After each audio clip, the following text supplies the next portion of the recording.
इस कार्यक्रम के पुण्यार्चक हैं स्वर्गीय श्री सवाई सिंघई पदमचंद जी जैन, श्रीमती दयाबाई जैन, पुत्र श्री प्रदीप कुमार जैन, पुत्र वधू श्रीमती स्नेहलता जैन, सुदीप जैन, पल्लवी जैन, आगम जैन, पुत्र श्री धर्मेंद्र जैन, पुत्र वधू श्रीमती विनीता जैन, आकाश सक्षम जैन, आर्शिया जैन, श्री राजेश जैन, पुत्र वधू श्रीमती सीमा जैन, राशि जैन, तन्मय जैन, पुत्री दामाद श्रीमती सीमा जैन, श्री संजीव जैन मैक्स, देवांश जैन, द्रव्या जैन इंदौर, पुत्री दामाद सरिता जैन, स्वर्गीय श्री संजय जैन, पुट्ठा मिल ईश्वरवाड़ा मध्य प्रदेश, शुभम जैन, सुयश जैन भोपाल।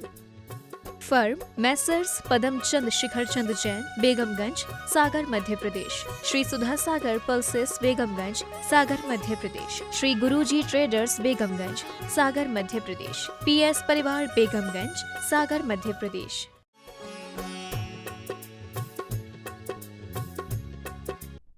आचार्य श्री गुरुवर कुंद कुंद महाराज की जय हो। आचार्य श्री गुरुवर विद्या सागर महाराज की जय हो। परम पूज्य निर्व्यापक मुनि श्री 108 सुधा सागर जी महाराज की जय हो। अशोकनगर से सम्यक निर्मल जनन की जिज्ञासा है, मुनि श्री के चरणों में त्रिवार नमोस्तु। महर्षि, तादात्म्य संबंध किसे कहते हैं? यह किसके साथ हो सकता है? क्या जीव पुद्गल का तादात्म्य संबंध होता है? कृपया समाधान। तादात्म्य संबंध गुण और गुणी में होता है, जो न कभी मिले हैं और न कभी मिलेंगे, लेकिन दोनों का संज्ञा लक्षण स्वभाव भेद, संज्ञा अलग है, लक्षण अलग है, स्वभाव अलग है।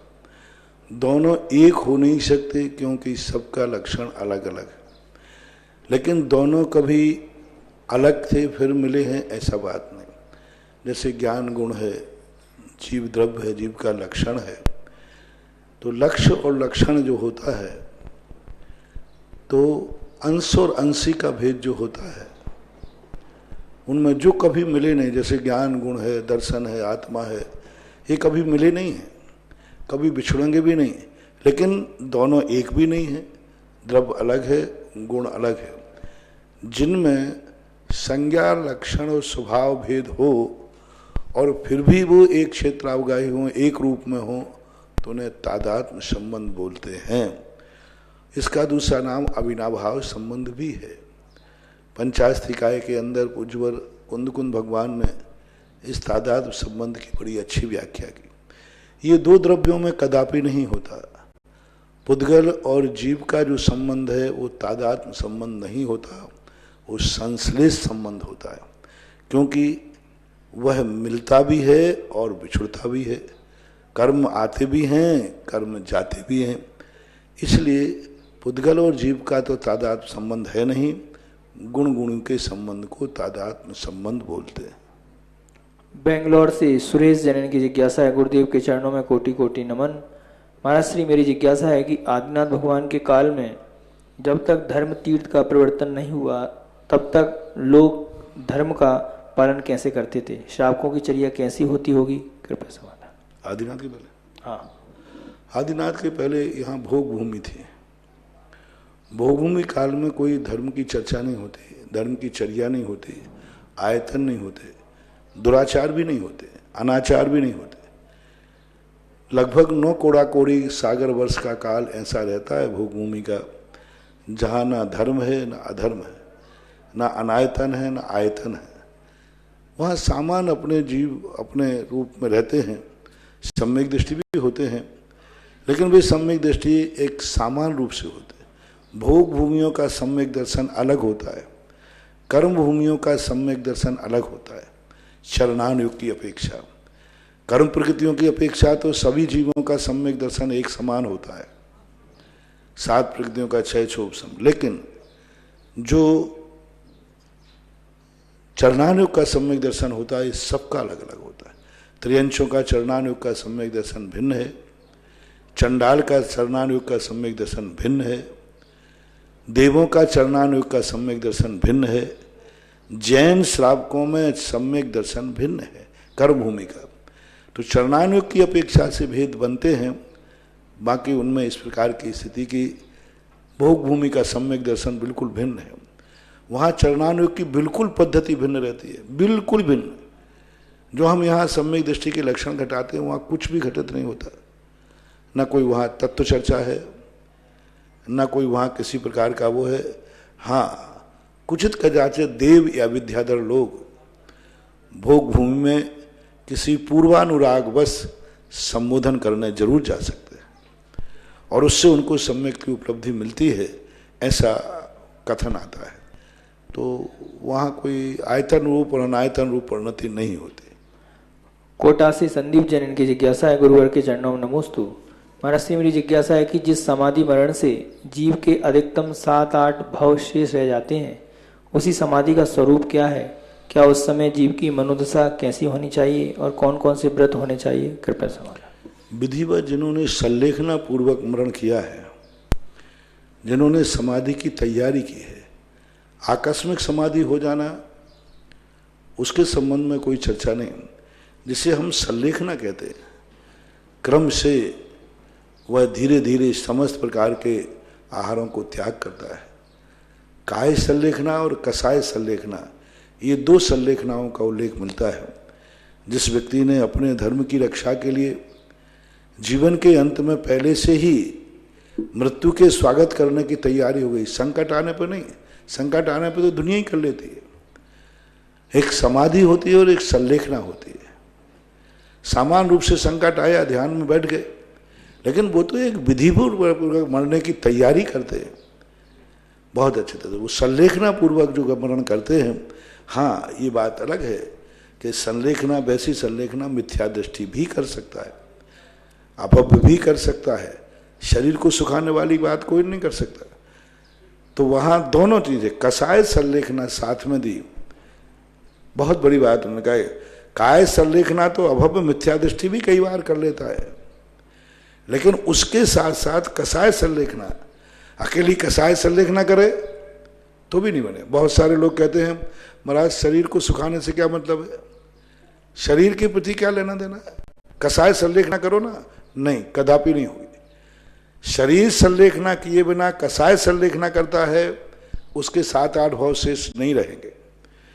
जो कसाय के बिना शरीर की संलेखना करता है, उसके भी 7-8 भाव नहीं रहेंगे, वो तो मिथ्या दृष्टि है। कसाय, काय का क्रस होना और कसाय का, दोनों यदि एक साथ होते हैं तो फिर वो संलेखना 7-8 भाव रह जाते हैं, ऐसा वर्णन है। इंदौर से पुनीता जैन की जिज्ञासा है, गुरुदेव के चरणों में त्रिवार नमोस्तु। महाराज श्री मेरी जिज्ञासा है कि आयु कर्म की उदीर्णा किन किन कारणों से होती है, कृपया समझाएं। बहुत सारे कारण दिए आयु कर्म की उदीर्णा के। संक्लेश है, कसाय है, कोई जहर पान है, रक्तक्षय है। पूज्य रकलंग स्वामी ने राजवार्तिकार में ऐसे बहुत, कदली घात है, किसी के द्वारा मार देना है, चोट लग जाना है, किसी भी इनमें से होती, हजारों हैं, बहुत हजारों साधन हैं जिस माध्यम से हमारे शरीर और आत्मा का विच्छेद हो जाना ही सकलेना, कदली घाट सल्ले आयु कर्म की उदीर्णा है। और वैसे आयु कर्म के 2 प्रकार की उदीर्णा है, एक स्थिति उदीर्णा और एक निषेक उदीर्णा। स्थिति उदीर्णा को ही हमारे यहाँ कदली घात कहते हैं। निषेक उदीर्णा तो हर समय चलती रहती है, हर समय, क्योंकि अपने हर समय अपन कोई ना कोई कार्य करते हैं, कोई ना कोई चिंतन करते हैं, कुछ ना तो कोई तो चलता रहता हमेशा। 6ठे गुण स्थान तक आयु कर्म के निषेकों की उदीर्णा निरंतर चलती ही रहती है। ही कह रहा हूँ, एक भी समय संसारी जीव का ऐसा नहीं जाता जिस समय आयु कर्म के निषेकों की उदीर्णा नहीं होती हो, चाहे वो तीर्थंकर भी क्यों ना हो।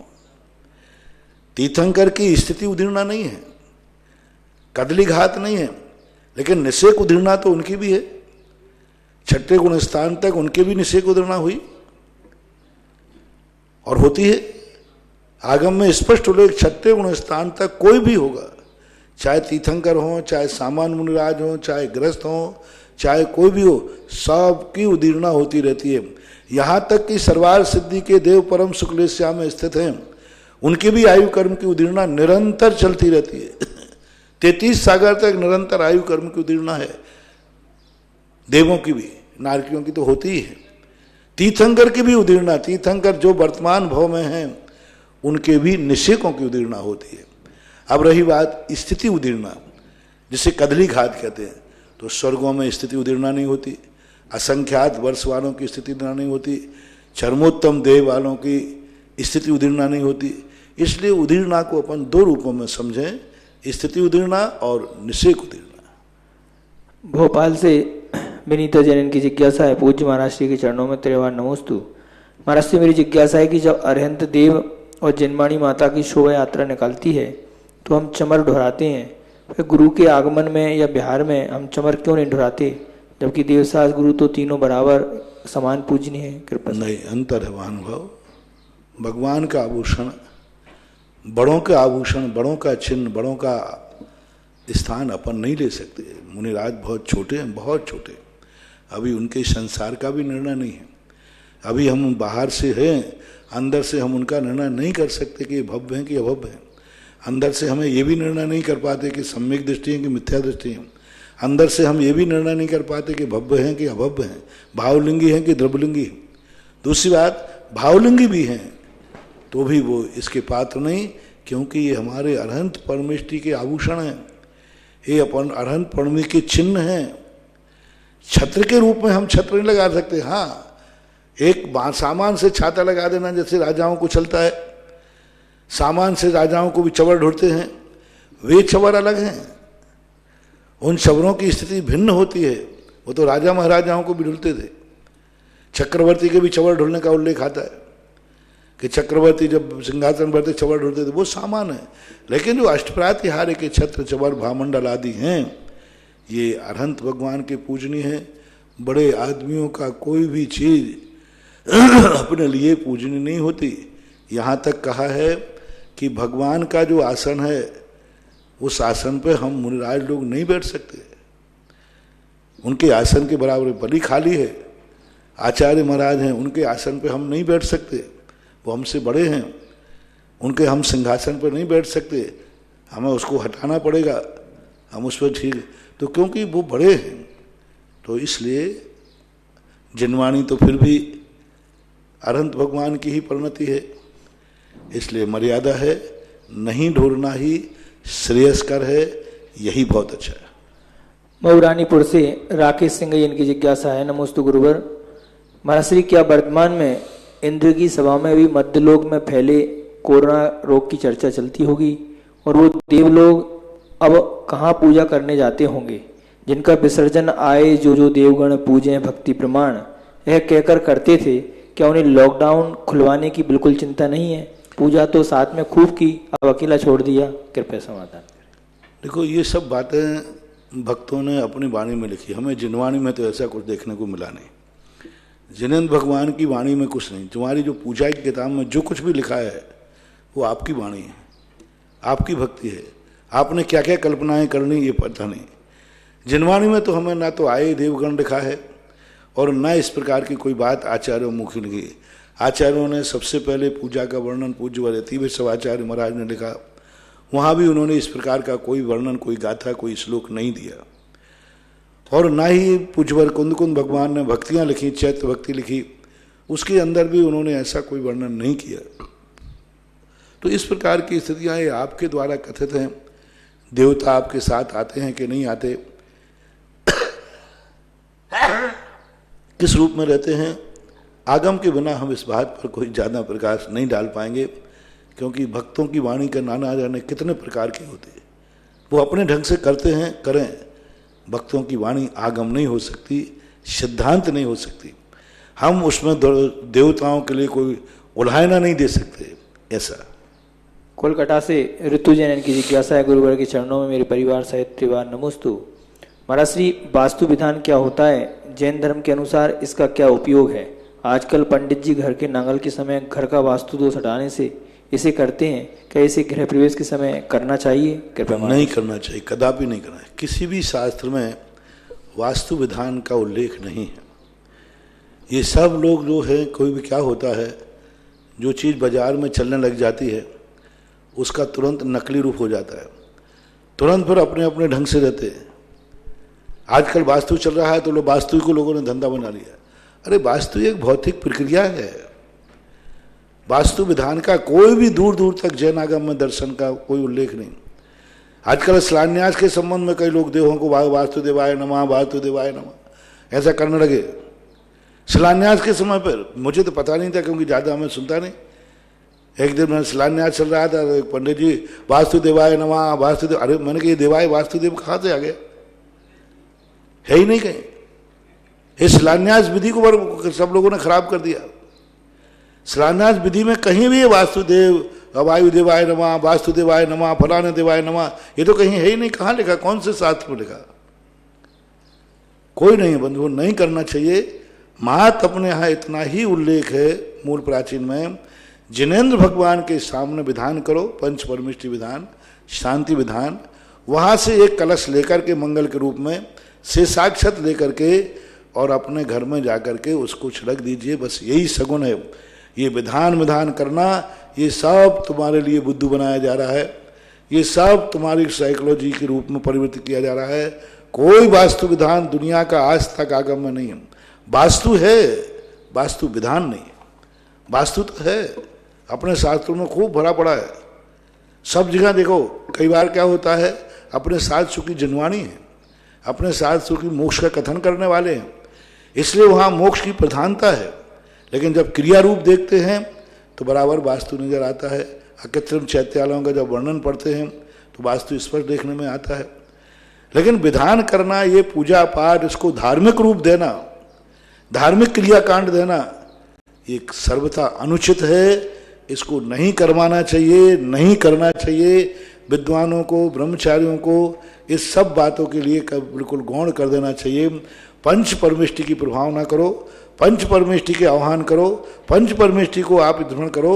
5 बीजाक्षर की शिलाएं रखो, राम रीम रूम रौरा, ये रखो, कोई आपत्ति नहीं है। लेकिन वहाँ पुराने देवों को बुला करके ये करना बिल्कुल उचित नहीं है। शिलान्यास के समय ये ध्यान रखना चाहिए। महाराज जी, घर के शिलान्यास में भी ये बीजाक्षर रख सकते हैं क्या? घर के शिलान्यास में भी ये 5 बीजाक्षर की शिलाएं रहती हैं, वो रख सकते हैं क्या? घर मतलब घर में शिलान्यास होता है मकान बनाने का। अच्छा, मकान नहीं, ये 5 बीजाक्षर घर के मकान में नहीं रख सकते। यंत्र घर के मकान में स्थापित नहीं कर सकते। मंदिर की शिलान्यास विधि में रख सकते हैं। हालांकि मंदिर की शिलान्यास विधि भी आगम में ऐसी कहीं मिली नहीं है, कहीं भी ये मिली नहीं, फिर भी मंदिर के में रख सकते हैं, क्योंकि चैत्यालय पूजनीय है। चैत्यालय 9 देवताओं में चैत्यालय आता है। लेकिन आप घर के में 5 जो शिलाएं नहीं रख सकते, यंत्र की भी स्थापना नहीं कर सकते। वहाँ तो एक शिला की स्थापना। शिलान्यास का अर्थ क्या है? शिलान्यास, शुभ मुहूर्त में, शुभ समय पर प्रथम शिला को स्थापित करना, बस इतना ही है।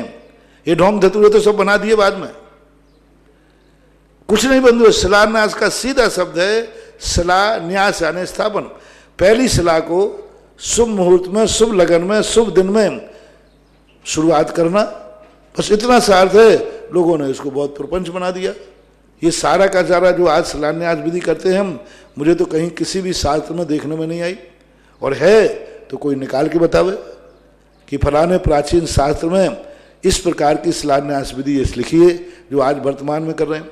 और घरों का भी शिलान्यास विधि कहीं भी किसी शास्त्र में आप लोगों को मिले तो कृपया करके बताएं, मैं पढ़ लूँगा। थोड़ा तो पढ़ा लिखा हूँ, मैं पढ़ लूँगा और आपको बता भी दूंगा कि हाँ क्या अर्थ है। नहीं, घर के मकानों में तो कुछ नहीं करना। एक श्रीफल चढ़ा करके, एक श्रीफल ले करके और शिला को रख दो और श्रीफल फोड़ के खा लो। एक सगुन, सगुन, बस एक सगुन की बात। अब सगुन को आप समझ जाएं, थोड़े से चावल केसर लेकर के छेपण कर दो, सगुन हो गए। उस पर स्वस्तिक बना दो, शिला का श्री बना दो सामान्य रूप से। लेकिन बीजाक्षर ये रखना पंच परमेष्टि के प्रतीक रूप में घरों में तो कदापि नहीं रखना। रखोगे तो आपके लिए बहुत नुकसान हो सकता है, परेशानी पड़ सकती है, क्योंकि आप गृहस्थ में संसार के कार्य करेंगे, गृहस्थी संसार के हिसाब से चलेगी। और शिलान्यास में बीजाक्षर रखे हुए हैं, पंच परमेष्टि के बीजाक्षर रखे, तो उस घर में फिर आप सांसारिक ढंग से ना रह करके मंदिर में जैसे रहते हैं, फिर मंदिर ही माना जाएगा। ललितपुर से शीलचंद जी जैन और वारिल की जिज्ञासा है, गुरुवर के चरणों में नमोस्तु। महाराज से मेरी जिज्ञासा है कि आत्मा मूर्तिक भी है और अमूर्तिक भी है, ये कैसे और आत्मा एक भी है और अनेक भी है, एक ऐसे कृपया सवाल। आत्मा मूर्तिक भी है, अमूर्तिक भी है। संसार की अपेक्षा से मूर्तिक है, क्योंकि है नहीं मूर्तिक, स्वभाव में तो अमूर्तिक ही है। नो संति अमूर्तिक दो, बवहारा मुक्ति बंदा दो, ऐसा पूज्यवर नेमीचंद महाराज ने एक गाथा लिखी है।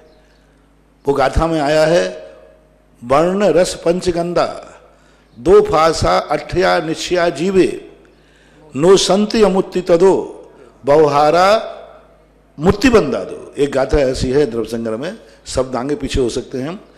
5 रसगंध आदि जो हैं ये सब कैसे हैं? नो सत्य अमूर्ति कदो तदो, ये अमूर्तिक रूप में होते नहीं हैं। व्यवहारा मुक्ति बंदा दो, ये व्यवहार की अपेक्षा से मूर्तिक बंद है।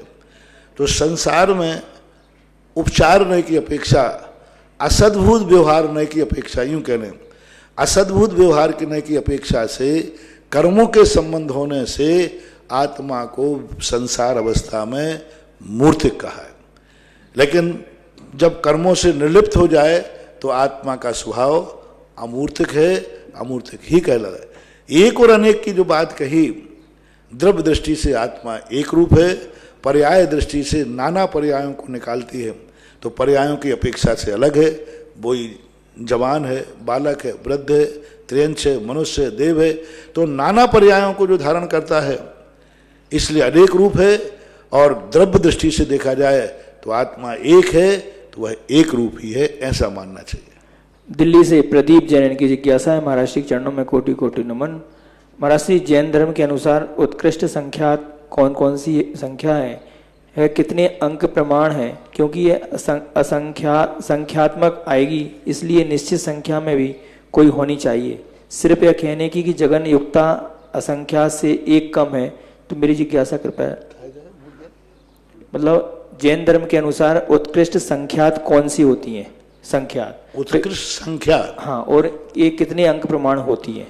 बहुत बहुत बड़ा प्रमाण दिया। त्रिलोक प्रणति कारण है, बहुत कम से कम ये 45 नाम गिनाए उनमें, वहाँ पर नील, महानील, पद्म, अट्ट, आहट आदि बहुत सारे गिनाए हैं। और संख्यात की जहाँ तक बात करते हैं तो अकल्पनीय है, अपनी कल्पना से बाहर है। तो लोक सार के अंदर लिखा उन्होंने कि 1 लाख योजन लंबा चौड़ा गड्ढा खोदो, उसमें सरसों भरो, फिर उन सरसों को निकाल करके एक एक समुद्र द्वीप में डालो, जितने समुद्र में वो पहुँच जाएं, फिर उतना बड़ा गड्ढा खोदो, फिर उसको भरो, फिर उसको एक एक करके निकालो। तो एक पहले कुंड में जितने थे उतने बार उसको आगे बढ़ते जाओ, फिर जाकर के सलाका, महासलाका, प्रतिसलाका, ये 3 गड्ढे जब भर जाएं, कुछ नहीं, कल्पनातीत है अपने बाहर, जो फिर भी वो संख्यात ही है, फिर भी वो संख्यात है। फिर असंख्यात के भी भेद अनेक कहे, तो इस प्रकार के भेद प्रभेद बन जाते हैं। सामान्य रूप से जो संख्याएं होती हैं वो आपके कंप्यूटर में, हमारे अनुसार संख्याएं तो आपके कंप्यूटर से बाहर हैं। भानपुरा से निरंजन कुमार हरसोला, इनकी जिज्ञासा है। महाराज श्री के चरणों में त्रिवार नमोस्तु। महाराज श्री, हम भानपुरा जैन समाज के लोग, हमारे यहाँ जितने भी मंद बुद्धि वाले हैं, उन्हें सुबह शाम भोजन के पैकेट समाज के लोगों से एकत्र करके हम उन मंद बुद्धि वाले लोगों को खोज करके देते हैं। महाराज श्री, जब हम उन्हें पैकेट देने जाते हैं तब भी आवश्यकता होती है तो लेते हैं, अन्यथा मना कर देते हैं, यह कहकर कि हमारा भोजन हो गया। जबकि महाराज श्री, हमारे पास कितना भी हो, हमारी भूख कभी शांत नहीं होती। महाराज जी, मेरी जिज्ञासा है कि ये मंद बुद्धि भी हैं, कृपया कर उनके बारे में। जो व्यक्ति ऐसा कर रहे हैं कि जिनके होते हुए मना कर रहे हैं, इनके बहुत अच्छे दिन आने वाले, इनकी अब गरीबी दूर हो जाएगी, यही उनका परीक्षा का समय है।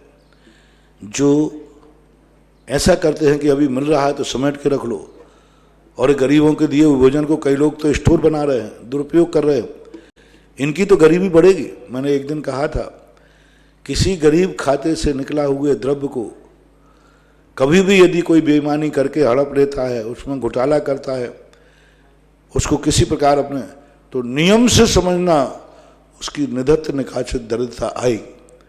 और जे महामान हुआ कि इतनी गरीबी है, फिर भी उन्होंने कहा नहीं हमारे पास तो अभी है। ये जो मना करना उनका है, यही उनके अमीरी का लक्षण है। ये मैं ये नहीं कह रहा हूं कि आपके पास नहीं है तब भी मना करो, नहीं है फिर भी यदि मना कर रहे हैं तो दोनों के पुण्य है। देने वाला भी कम से कम देने गया और लेने वाले से नहीं लिया, वो भी उसका वो पुण्य बढ़ रहा है। सहयोग लेना गर्व की बात नहीं है, सहयोग लेना शर्म की बात होती है। जब बहुत ही कर्म का हमारा विपरीत उदय होता है तब मजबूर में लेना चाहिए, लेने में कोई बाधा नहीं है। ये तुम्हें कर्जा नहीं माना जाएगा, क्योंकि देने वाला तुम्हारे ऊपर सहायता कर रहा है, कृपा कर रहा है। लेकिन आपके पास है फिर मना कर रहे हैं, बहुत अच्छा भानपूर्वक अगर जो कर रहे हैं ये बहुत अच्छा कर रहे हैं। और ऐसे लोगों के लिए हमेशा ध्यान रखना, कभी तकलीफ आए तो पुनः उनका सहयोग करना। अशोकनगर से विनीता निर्मल जैन की जिज्ञासा है, महाराज श्री मेरी जिज्ञासा है कि सूक्ष्म पुद्गल की परिभाषा क्या है? इनको कर्मों के अयोग्य कहा है, इसकी परिभाषा क्या है, कृपया समझाना। सूक्ष्म कई प्रकार के होते हैं। परमाणु भी सूक्ष्म है जो कर्मों के अयोग्य है।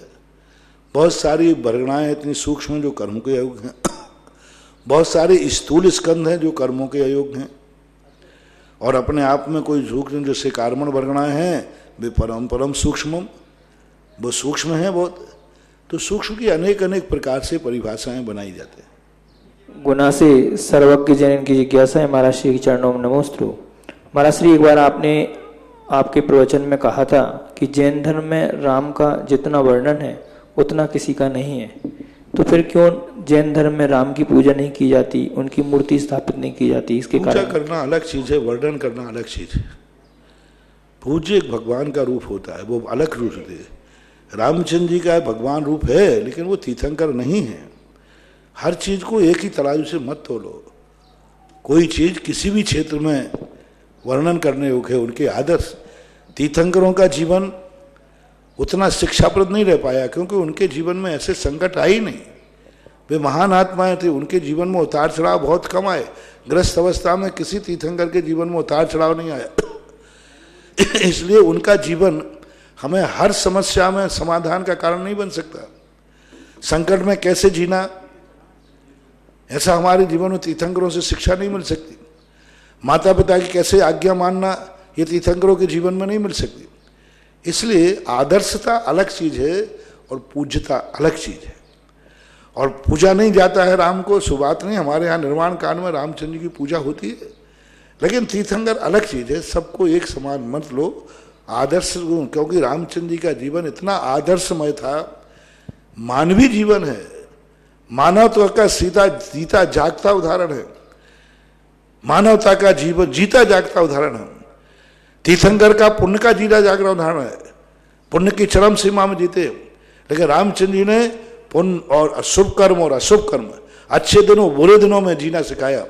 तीर्थंकर तो सदा अच्छे दिनों में जीते, लेकिन रामचंद्र जी ने बुरे दिनों और अच्छे दिन दोनों गुजारे, तो उस अपेक्षा से उनका वर्णन किया जाता है। महाराज श्री के चरणों में कोटि सा बारंबार नम्र नमोस्तु। बंधुओं, सारे देश और विदेश के लोग परम पूज्य महाराज श्री के द्वारा आप अपनी अपनी जिज्ञासाओं का समाधान सहजता से प्राप्त कर लेते हैं। आज बहुत सारे भक्तों ने इस क्षेत्र के लिए, एक महाराज श्री ऐसे भक्त जिन्होंने आपके मंगल प्रवचनों की प्रेरणा से, आपके जिज्ञासा समाधान की प्रेरणा से मुनि श्री के चरणों में नमोस्तु निवेदित करते हुए राजपुर रोड दिल्ली से जेके जैन IAS अधिकारी, बीणा छाबड़ा, पुष्पन जिनेन्द्र और वृषभ जिनेन्द्र का पूरे परिवार का नमोस्तु। महाराज श्री, आज जितेंद्र जैन का जन्म दिवस है और इसके उपलक्ष्य में उन्होंने आपसे आशीर्वाद की कामना करते हुए प्रतिवर्ष 1 मई के दिन आजीवन भक्तांबर, असीमकालीन भक्तांबर के लिए 51,000 रुपये राशि देने की घोषणा की है। उनके भावों की अनुमोदना में ताली हो जाएंगे। महाराज श्री, उनकी जिज्ञासा है कि अभी जो महीने तिथि, क्या ये मास और तिथियां तीर्थंकर वृषभदेव के काल में भी थे? क्या भगवान के पंजना की तिथि शाश्वत है? इनका कहीं उल्लेख कब और कैसे मिलता है? तिथि और दिन अनादि अनंत है, शाश्वत है, अविनाशी है। शुरू से अनादि, जब से दुनिया संसार है, अनादिकाल से तिथि में और दिनों में कभी परिवर्तन नहीं हुआ। ये चलता आया है। भोग भूमि काल में भी था। इन्हीं तिथियों से देवताओं की व्यवस्था भी चलती है। स्वर्गों में भी यही तिथि चलती है, महीना भी यही चलता है। माह, तिथि और बार, ये 3 कभी परिवर्तनशील नहीं रहे। फाल्गुन की अष्टान का स्वर्गीय देवता भी फाल्गुन से मानते हैं। ये 12 महीने स्वर्ग के देवता ही 12 महीने मानते हैं। अष्टमी चतुर्दशी जो एकम दो तीन वगैरह है, ये देवता भी इसी से चलते। भोगभूमि कालों का जो परिवर्तन होता है वो भी महीने के अनुसार और तिथि व बार के अनुसार ही होता है। तो ये तीन चीजें अनादि अनंत कालीन हैं, न किसी ने बनाई हैं न किसी के द्वारा बनाए गए, सदा से चलते आए। सम्मत जो हैं वे बदलते रहते हैं समय समय पर। महाराज श्री नमोस्तु। जिज्ञासा है कि कोई जैसे भक्तांबर के उद्यापन करता है व्रत का और उसी दिन अक्षय तृतीया का व्रत लेता है, ये उचित है? एक व्रत में दूसरा व्रत हो सकता है क्या? वह भी एक आसन से करता है उद्यापन, तो इसमें क्या दोष है? मार्गदर्शन करें। देखो, चला करके एक तिथि के 2 व्रत नहीं लेना चाहिए। अनायास करते करते पड़ जाते हैं तो फिर कोई बात नहीं, वो दोनों माने जाएंगे, ऐसा मानना चाहिए। महाराज श्री, एक ऐसा परिवार, पटवारी परिवार, जब आपका मंगल आशीर्वाद मिला। थोड़ा 1 मिनट। अगली जिज्ञासा है महाराज श्री, रजत जैन, नगर खेरा, फिरोजाबाद। महाराज श्री के चरणों में त्रिबार नमोस्तु। उनकी जिज्ञासा है महाराज श्री, घर में रहकर भावों वाली शांति धारा पढ़ सकते हैं क्या? क्योंकि मैं इसे पढ़ता था तो मुझ में अपूर्व शक्ति आ गई, लेकिन मंदिर के भैया ऐसा समय नहीं होता कि वहां पर मुझे ऐसी फीलिंग हुई हो। मंदिर में शांति धारा पढ़ते थे और आज हम घर में शांति धारा भावों से पढ़ते हैं तो उसमें मुझे अपूर्व शक्ति का आनंद आता है। तो क्या महाराज जी ऐसा करना उचित है? कोई बात नहीं, करने में कोई बाधा नहीं है। सामान्य रूप से अभी इस समय आपातकाल है। इस आपातकाल में सारी व्यवस्थाएं, आपातकाल में मंदिर की सारी शक्तियां भक्तों के घर में पहुंच गई हैं। महाराज श्री, भगवान के मंदिरों में जो भगवान के दर्शन सब भगवान ने अपनी शक्तियां सबके घरों में भेज दी, सब बराबर पुण्य का बंद करें। हाँ महाराज श्री, जब परसों पटवारी परिवार में उनकी ज्येष्ठ और श्रेष्ठ माता जी का निधन हुआ, उस समय आपने कुछ यहाँ से संकेत दिए, तो उस परिवार ने उसका पूरा पालन किया। तीसरे के दिन मिथ्यात्व जो समझाया था, परिवार वालों ने उसी समय नियम ले लिया था कि बस अब कुछ भी नहीं करना, मात्र वहां जाकर के साफ सफाई करके पानी छिड़कना, वही करके आए। तो महाराज श्री, आपका आशीर्वाद चाहिए और आपके द्वारा की गई कुरीतियों का निवारण उन्होंने स्वयं ने स्वीकार किया है। लेकिन बहुत अच्छे, मैंने तो उसी दिन, जिस दिन उन्होंने अंतिम रूप से शरीर छोड़ा था, उसी दिन हमने आशीर्वाद दिया था। बहुत अच्छे, एक महिला थी जिनके श्रीमान जो भवन लाल जी थे, लाभचंद जी, मनोज सुरेश के पिताजी, संजय के पिताजी, तो ये पटवारी परिवार के, उन्होंने इस क्षेत्र को और पटवारी परिवार का इस क्षेत्र के लिए सबसे बड़ा योगदान शुरू से रहा है। आज इस क्षेत्र पर पूरे भारत का, यदि अर्थव्यवस्था की दृष्टि से देखा जाए, पूरे भारत का इस क्षेत्र पर सबसे ज़्यादा यदि दान का सहयोग रहा है तो इस पटवारी परिवार का रहा। पूरे भारत का कह रहा हूँ, बहुत बड़े बड़े लोगों ने दान दिए, बहुत बड़े, लेकिन सर्वश्रेष्ठ यदि सूर्य भारत का लगाए इस तपोदय तीर्थ बिदोलिया के लिए, तो इस पटवारी परिवार की तरफ से बहुत बड़ा लाभ हुआ। इनकी माता के बड़े हर्ष होते, वो तो हमेशा उछलती ही रहती थी, कभी अपने बेटों के किसी कार्य में हस्तक्षेप नहीं किया, हमेशा उछलान उनका भाव था। बहुत अच्छा, और बहुत ऐसा परिवार, ऐसा संस्कारित परिवार उनको दिया कि दानी, जो एक बात आती है अपने शास्त्रों में, नारी जने की भक्त धन के दाता के सूर, नाही तो फिर बांझ रहे मति गमावे नूर। 3 बार गए, नारी जने के भक्त धन के दाता के सूर, या तो ऐसा भक्त जन्म देवे और या ऐसा दाता जन्म देवे या सूरवीर जन्म देवे। ये 3 जन्म देने के लिए भारतीय नारी को कहा गया। उनमें से आज घिसीबाई बीच के नंबर में आ जाती है कि ऐसे दाता बेटों को जन्म दिया, ऐसे दाता बेटों को जो तपोदय तीर्थ क्षेत्र के लिए हमेशा, मानो तो उनका ऐसा लगता है जैसे उनका ये जो घिसीबाई का परिवार है, ये उनके परिवार के लोग शायद जितना कमा रहे हैं सब तपोदय के लिए ही कमा रहे हैं। जय हो। पुरानी कलम पूरी नहीं हो पाती, नई कलम चालू हो जाती है। पुरानी कलम के साथ साथ नई कलम, सबसे ज्यादा शांति धारा, सबसे ज्यादा दान, एक कार्य पूरा नहीं हो पाता दूसरा कार्य फिर शुरू। जिसका भगवान के दरबार में सदा खाता खुला रहता है, जिसके भगवान के बही खाते में सदा दान की बोली चढ़ी रहती है, ध्यान रखना उस दाता की चर्चा तो देवताओं में भी होती है।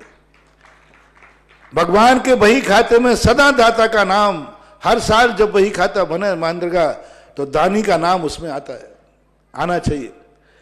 जितना जितना ऐसे महाक्षेत्रों के तीर्थों पर के बही खातों में दातार का नाम बही खातों में रखता है, वे दिन दूने रात चौगने बढ़ते हैं। और आज घीसी भाई जब ऐसा जन्म दे के गई बेटों को, तो जरूर वो स्वर्गों में जाकर के अपने परिवार के दूसरे लोग देवता उसके लिए बहुत बहुत धन्यवाद देते होंगे कि तुम ऐसा दाता परिवार बिजोलिया में छोड़ के आई हो। तो इसी कारण से उसका वहां स्वागत हो रहा होगा, सम्मान हो रहा होगा। तो ऐसे बहुत कम लोग होते हैं जो अपने बेटों में इतना संस्कार दे जाएं कि बेटा कमाना तो पाप के लिए मत कमाना, व्यसन के लिए नहीं कमाना। बड़े गर्व से कह सकता हूं कि पटवारी परिवार, उनके बच्चों में आज तक कोई गलत व्यसन नहीं है। उनकी कमाई का पैसा पापों में नहीं जाकर के तपोदय तीर्थ क्षेत्र में ही जाता है। ऐसे वो नीति जो शास्त्रकारों ने कही थी कि माता को ऐसे 3 बेटे जन्म देना चाहिए, वो माता ऐसी नीति के योग्य है और शासन के योग्य है। अब रही बात, इस माता ने पुण्य तो बहुत किया है। आज एक ऐसी मिथ्यात्व की परंपरा यहां थी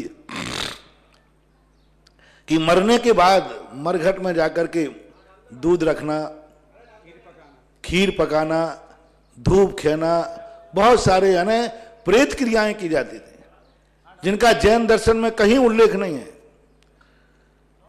आज पटवारी परिवार को जैसे हमने उस दिन संदेश दिया, पूरे परिवार ने, पूरे सब ने मिलकर के एक मत कहा कि जब ये मिथ्यात्व है, आगम सम्मत नहीं है, तो गुरु की आज्ञा को प्रमाण मान करके, और उन्होंने पूरे परिवार ने, आज पता नहीं कब की ये परंपरा थी, पूरी परंपरा खत्म करके पूरी, ना आज कोई खीर बनी, ना चाय बनी, ना कुछ नहीं बना, वहां कुछ नहीं बनाया गया। मात वहां की मिट्टी को हटा करके और पानी डाल करके शुद्ध करके स्थान दे दिया। और 1 मिनट आप देखिए, खुद देखिए, मैं चुप हो रहा हूं, आपको दिखाया जा रहा है।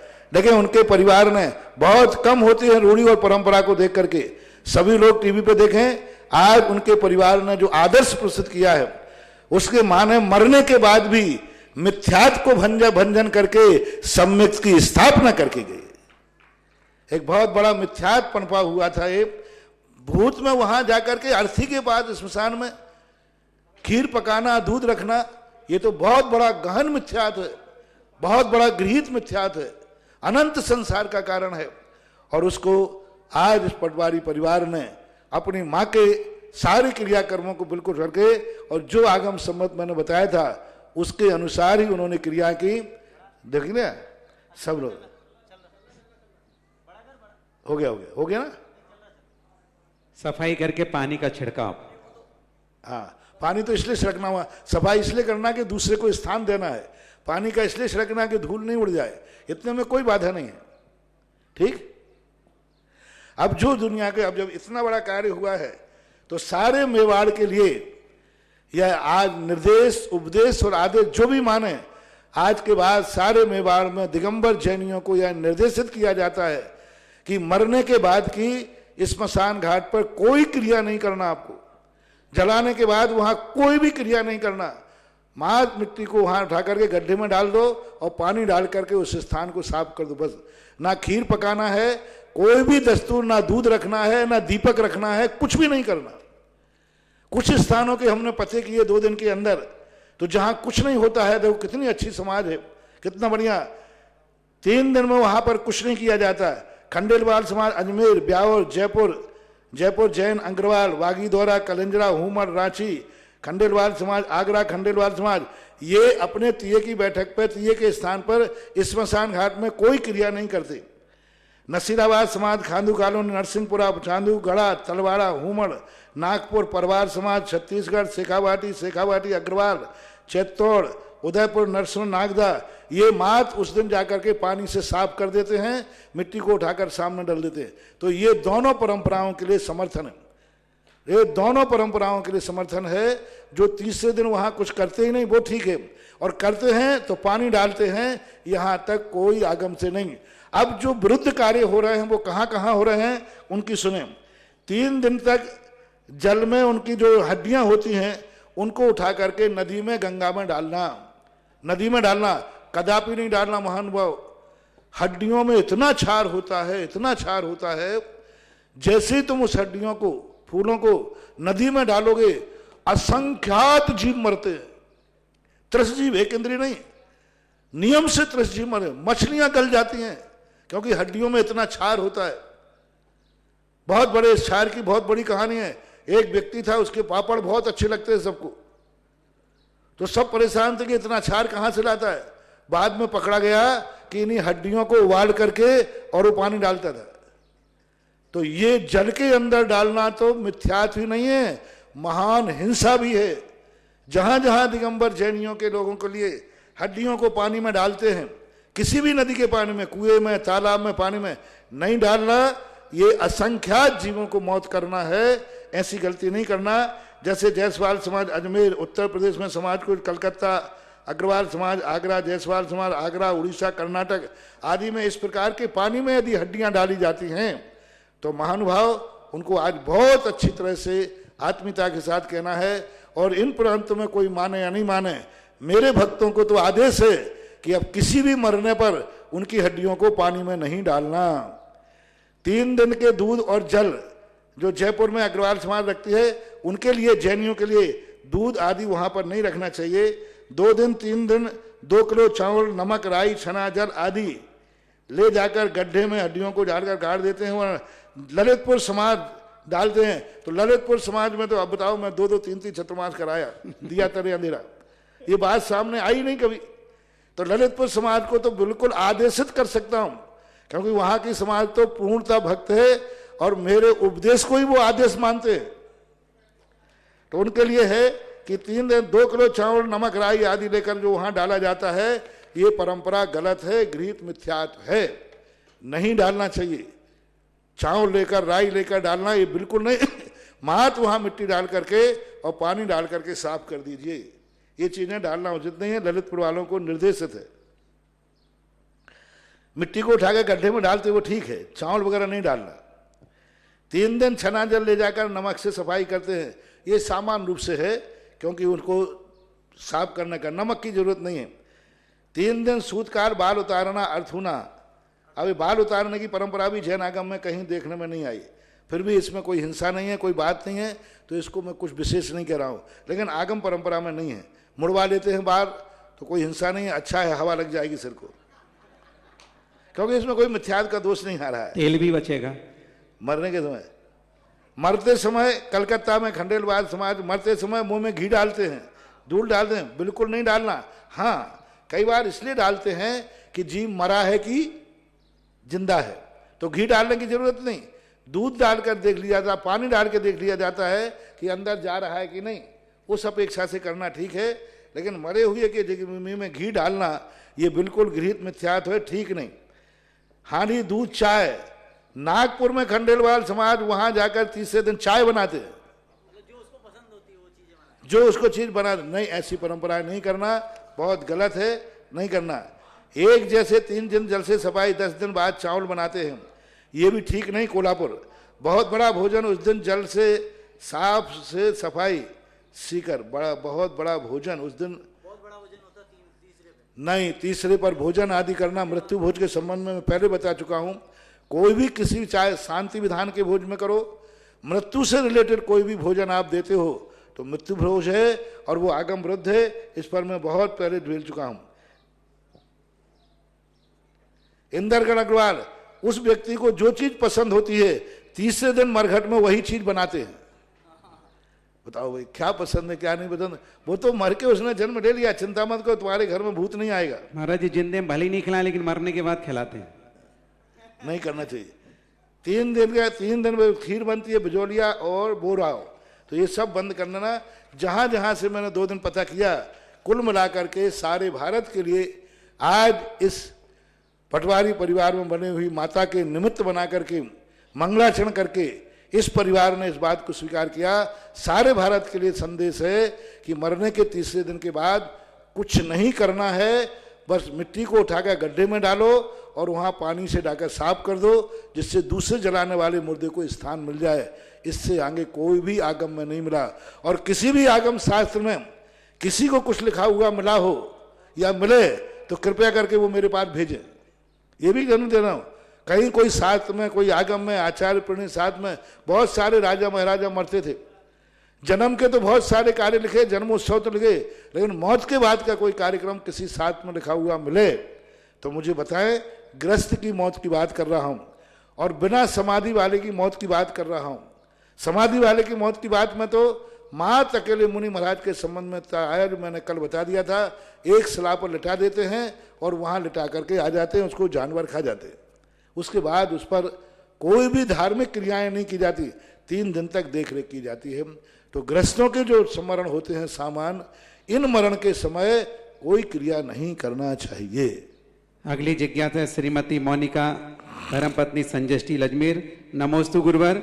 महाराज जी, आप दीप दर्शन का बहुत महत्व बताते हैं, अभिषेक का भी महत्व बताते हैं।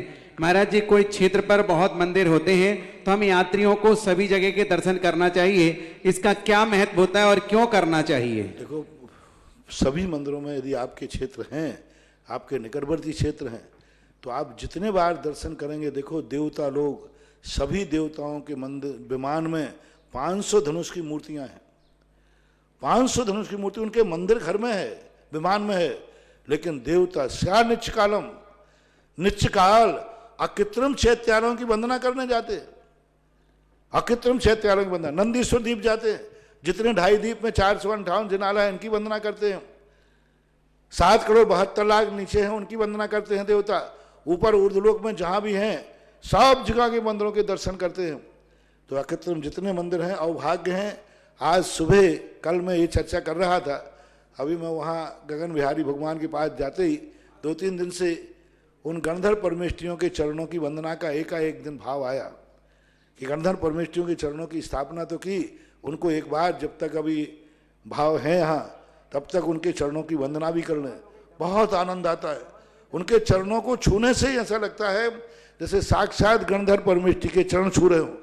अभाग्य है मेरे तो कि उनको मिला। और फिर ये भाव आया कि अपन इतने दिन से मेरे लिए टाइम की अनुकूलता नहीं बन पाती, सुबह उठ करके यहाँ जितने मंदिर हैं इनकी वंदना करना चाहिए। कम से कम बिजोलिया वालों से, सभी लोगों से कहना है कि आप लोग जब जाते हैं, ठीक है किसी दिन टाइम नहीं है, जल्दी जाना है तो एक का कर लिया, लेकिन टाइम है तो बराबर जितने अधिक मंदिरों की वंदना करो उतना ही श्रेष्ठ है। क्योंकि एक में उतना बार नहीं लगेगा। आपके यहाँ 10 मंदिर हैं तो आप 10 दिना धोख दे लोगे, और एक ही भगवान को 10 बार धोख दिलवाऊं तो, एक भगवान को 10 बार दिलाऊं तो आपका मन नहीं लगेगा, और 10 स्थान अलग अलग होंगे तो ये सदुपयोग बढ़ता है। बहुत अच्छा है। बिजोलिया वालों को अभी कहूंगा मैं कि जो लोग यहाँ लॉकडाउन में रुके हुए हैं, सबको अब ये नियम आज से प्रश्न आया है, तो जितने यहाँ मंदिर हैं 24 घंटे में एक बार वंदना सबको करना है। लॉकडाउन के बाद अभी तो करना ही है, बाद में तुम्हारी सुविधा, मान लो तुम्हें जल्दी जाना है तो चले जाना, लेकिन कम से कम हफ्ते में अष्टमी चौदस को पूरी वंदना किया करो। और अभी जो तुम्हें लॉकडाउन में यहाँ लोग हैं, मैं ये नहीं कह रहा हूँ सुबह ही करो, सबसे अच्छा है सुबह जल्दी उठो, यहाँ बहुत जल्दी उठो। यहाँ क्या देर कुंभकर्ण जैसे उठ रहे हो, 8 बजे 9 बजे उठ रहे हो, आराम से नहीं, कम से कम क्षेत्र पे तो ब्रह्म मुहूर्त में उठो, जल्दी उठो, उठ करके सामायिक करो, एक आध माला फेरो, कोई पाठ करो, और पाठ करते करते पूरे मंदिरों की वंदना करो नहा धो करके। और सुबह नहीं कर पाओ तो दिन में करो, दिन में नहीं कर पाओ तो अभी शाम को करो। कुल मिला करके यहाँ जो लॉकडाउन में रह रहे हैं, जितने आयतन यहाँ हैं, सब मंदिरों को आपकी धोख होना चाहिए। हरश्री नमोस्तु। अगली जिज्ञासा है शालिनी जैन, प्रवीण जैन, अहमदाबाद, पूरे परिवार की नमोस्तु। पका हुआ आम खटाई में आता है या कच्चा वाला आम? खटाई में कच्चा आम आता है, पका वाला आम खटाई के अंतर्गत नहीं आता, वो फलों में आता है। योगेंद्र जैन, ग्वालियर, नमोस्तु महाराज जी। यूज एंड थ्रो हर जगह बुरा तो नहीं है। यदि हमारा भाव बुरा ना हो तो जैसे सेवा से निवृत्त हो जाने पर पेंशन आदि कर दी जाती है, मरने के बाद शरीर को जला दिया जाता है। नहीं तो यूज एंड थ्रू कहाँ है? वो खुद जा रहा है इसलिए भेज दिया, हमने थोड़ी फेंका उसको। हाँ, यदि मर्डर कर दो तो यूज एंड थ्रू है। यूज एंड थ्रू का अर्थ क्या? यूज करके फेंक दो। हमने उसको फेंका थोड़ी है, वो खुद ही गया है इसलिए हमने तो उसकी व्यवस्था की है। यानी ये आपका डायलॉग के साथ लागू नहीं होता। यूज एंड थ्रू कहाँ किया पेंशन वाले को? यदि यूज एंड थ्रू किया होता तो पेंशन क्यों देते? पेंशन देना बता रहा है, कुछ को यूज एंड थ्रू नहीं किया। बल्कि यूज एंड थ्रू तो जब माना जाता जब पूरा, जब तक शक्ति थी काम लिया, और जब शक्ति खत्म हो गया तो हटा दिया कि जा मर तो मर जा। पेंशन देना बता रहा है कि काम नहीं लेने के बावजूद भी हम उसको वेतन दे रहे हैं। तो आपका जो सूत्र है आपके दोनों पे गलत लग रहा है, ठीक नहीं। नमो प्रकाश जी हरसौरा कोटा, नमोस्तु गुरुवर। जिज्ञासा है कि सागार धर्मामृत ग्रंथ में श्रावक के अष्टमूल गुणों के अतिचार में बताया गया है कि तेल, घी, दूध को भी कपड़े से छानना चाहिए, जबकि प्रायः घी तेल की कोई छानने की विधि कोई करता ही नहीं, और दूध को भी आजकल लोग चाहे छन्नी से छान लेते हैं। यह कहाँ तक उचित है? देखो, इनको छानने का अर्थ मात्र इतना ही है, इन सब चीज़ों को कोई बड़े कचरा आदि गिर जाए, क्योंकि इनमें जीव तो होते नहीं। पानी के छानने का जल गालन ही मिला है। दूध, घी, तेल छानने का कोई मतलब नहीं, क्योंकि इनमें जीव राशि होती नहीं। अब ऊपर से कोई जीव गिर जाए, ऊपर से कोई कचरा गिर जाए तो उसको छन्नी से छान देते हैं। दूध को कोई पतले कपड़े से, मोटे कपड़े से छाना जाए, ऐसा तो कोई उल्लेख है नहीं, क्योंकि जीव में दूध होते ही नहीं है। और मर्यादा के बाद जो जीव उत्पन्न होते हैं फिर छानने से कोई मतलब नहीं है। मर्यादा के बाद छानने से कोई मतलब नहीं है, और मर्यादा के भीतर छानने की कोई जरूरत नहीं है। मात्र ऊपर से कचरा गिर गया हो, गाय का दूध दुहते हैं, मान लो गाय के स्तन का रोम गिर गए हो, बाल गिर जाते कई बार बहुत धोते समय उसका, क्योंकि आज पास तो बाल होते ही हैं, तो कोई बाल गिर गया हो, गाय को कीड़े भी लग जाते कई बार, स्तनों में छोटे छोटे कीड़े लग जाते हैं, वो गिर गया हो, इसलिए उसको छानना, छन्नी से आदि से छानना, इसमें कोई बाधा नहीं। तेल में कोई जीव होते नहीं, बड़ी चीज को निकालना है, इसलिए तेल, घी छानने का प्रावधान हमारे जैनागम में नहीं लिखा है। इसलिए आप लोग अपने हिसाब से छानते हैं, वो देख लें। जिस परिवार की वयोवृद्ध दादी जो कि घीसी बाई जी कल शांत हो गई थी परसों के दिन, उस परिवार ने आज महाराज श्री, और वो दादी जी खुद कह के गई थी माता राम कि मुझे इस वेदी में जो मूल नायक की वेदी है 25 तोला सोना और 1 किलो चांदी क्षेत्र को प्रदान करना, वो स्वयं अपने बचनों से कह के गई हैं। तो उस परिवार ने 25 तोला सोना और 1 किलो चांदी इस क्षेत्र में वेदी के स्वर्ण कार्य के लिए घीसी बाई जी दादी माँ। अच्छा, बहुत अच्छा, बहुत। अगला प्रश्न है जबलपुर से। एक और सूचना दे रहा हूं कि भक्तामर स्तोत्र जिनको पढ़ना है, पहले भी कह चुका हूं, बाद में फिर भी कह रहा हूं कि जिनवाणी चैनल पर 3 बजे से 4 बजे तक महाराज श्री के मुखारबिंद से जो एक एक शब्द का गूढ़ रहस्य बता करके अध्ययन कराया है, वो उसका समय का ध्यान रखें, ठीक 3 से 4 बजे तक। अगली जिज्ञासा है महाराज श्री जितेंद्र जैन शास्त्री कोटा सांगानेर। मुनिश्री अभिषेक पाठ से पूर्व मंगलाष्टक पढ़ने से हमारे जीवन पर क्या प्रभाव पड़ता है, तथा क्या मंगलाष्टक दिन में अथवा रात को पढ़ सकते हैं? 24 मंगलाष्टक एक ऐसा मल्टीपर्पस मंगलाष्टक है। मैं तो हमेशा कहता हूं कैसी भी पति, हर व्यक्ति को मंगलाष्टक याद होना चाहिए, क्योंकि उसमें जो मंगल लिखा है सबसे बड़ा मंगल, 5 परमेष्ठी आ गए, तीर्थ क्षेत्र आ गए, राजा में सब कुछ उसमें आ गया। इसलिए मंगलाष्टक हर बच्चे को याद कराना चाहिए और उनसे कहना चाहिए जब भी तुम्हारे मन में पत्ती में पड़े, कुछ भी नहीं, मंगलाष्टक पढ़ने शुरू कर दिए। उसमें औषधिधारी रिद्धिधारी को नमस्कार किया गया, मंगल किया गया। जो पूरी पूजाएं कर लो तो भी किसी रिद्धिधारी का नाम आएगा, कोई जरूर नहीं, लेकिन उन्हें सर्वौषधि रिद्धि आदि जो रिद्धि होती उनका आया। बीमारी में मंगलाष्टक व्यक्ति करे तो कोई आपत्ति नहीं। 24 घंटे कभी भी किसी भी समय किसी भी अच्छे बुरे दिन में मंगलाष्टक करिए। कोई यदि तुम्हारे पंडित नहीं है, आपके घर में वधू का प्रवेश हो रहा है, कुछ नहीं आता, कोई पंडित की जरूरत नहीं, पुष्प ले लो और ये मंगलाष्टक करके कुर्वन्तु ते मंगलम कर को बस हो गया मंगल। आपका कोई नई गाड़ी खरीदी है, कोई किसी पंडित आदि की जरूरत नहीं, चावल लेकर के मंगलाष्टक पकड़ के गाड़ी पे छिड़क दीजिए, आपकी गाड़ी की पूजा हो गई। आपने दुकान खरीदा, कोई भी चीज खरीदी, आप जाकर बच्चे को पढ़ाई के लिए भेज रहे हैं, कुछ नहीं करना, मंगलाष्टक लेकर उसके शरीर के ऊपर पुष्पक्षेपण कर लिए, पहली बार एडमिशन कराने जा रहे हैं, बच्चे का 12 दिन के बाद सूतक होकर हट गया, 10 दिन के बाद जो भी हटता है उसके शरीर के ऊपर मंगलाष्टक पढ़ के पुष्पक्षेपण कर दीजिए। हर क्रिया में जहां भी तुम्हें सगुन करना हो, मंगलाष्टक करके कुर्वन्तु ते मंगलम कुर्वन्तु ते मंगलम कह करके आप ये क्रिया को कर सकते हैं। सब स्थानों पर, कोई अकेले पूजा के पहले ही किया जाता हो ऐसी बात नहीं, सब कार्यों में, संसार के कार्यों में, परमार्थ के कार्यों में, बस पाप के कार्यों में मत करना। अमित जैन शास्त्री जबलपुर, महाराज श्री आपके चरणों में नमोस्तु। महाराज श्री आपके आशीर्वाद से प्रतिवर्ष जबलपुर में बच्चों के लिए शिविर का आयोजन होता रहा है। इस बार भी आपके आशीर्वाद से सांगानेर संस्थान के स्थानक विद्वान अमित शास्त्री के निर्देशन में हम ऑनलाइन शिविर का आयोजन कर रहे हैं, जिसमें देश विदेश के बच्चे भाग लेकर के ज्ञान अर्जन करेंगे और इस शिविर में पढ़ाई और पेपर सब ऑनलाइन होगा। महाराज इस कार्य हेतु आपका मंगल आशीर्वाद चाहिए और आपके निर्देशन में ये शिविर हमेशा चलता रहे। इसका संयोजना कर रहे हैं पाठशाला committee Ladganj trust Jabalpur. Online शिविरों के लिए अभी इस समय जो परिस्थितियां चल रही हैं, इस समय ऑनलाइन शिविर ही कार्यकारी है, क्योंकि भीड़ इकट्ठी कर नहीं सकते। हमेशा के लिए कह दूंगा तो वो तो अभी मैं बोल नहीं पाऊंगा, उस पर कमेटी के साथ बैठ कर के चर्चा करूं।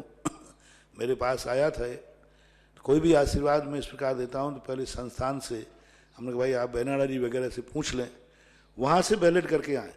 स्नातक वालों से सभी से मेरा कार्यक्रम है, सभी को मेरा निर्देश है कि स्नातक वाले कोई भी कार्यक्रम करें, आपका परम उपकारी श्रमण संस्कृति संस्थान बैनर के अंतर्गत करें। जब भी कोई कार्यक्रम करें, आप कोई भी कार्यक्रम करें, चाहे अनुप्रेक्षा स्वाध्याय हो, चाहे पाठशाला हो, चाहे शिविर हो, उसका श्रमण संस्कृति संस्थान सांगानेर, क्योंकि आप उसके उपकारी हैं, ऋणी हैं, आपके ऊपर उसका बहुत बड़ा उपकार है, इसलिए उस संस्थान को आप नहीं भूलना। और कोई भी कार्यक्रम करने के पहले सबसे पहले कहें कि हम जो प्रवचन दे रहे हैं, जो शिविर लगा रहे हैं, वह श्रमण संस्कृति संस्थान सांगानेर के उपकार के कारण उसके अंतर्गत लगा रहे हैं और उनका उपकार है। कई लोग, बच्चे लोग क्या है, अपने थोड़े बहुत अलग ख्याति पूजा लाभ के लिए संस्थान का नाम लेने के लिए शर्म करते हैं, संस्थान का नाम नहीं लेकर के वहाँ दूसरे साधुओं की, पंडितों की वाहवा लूटना चाहते हैं।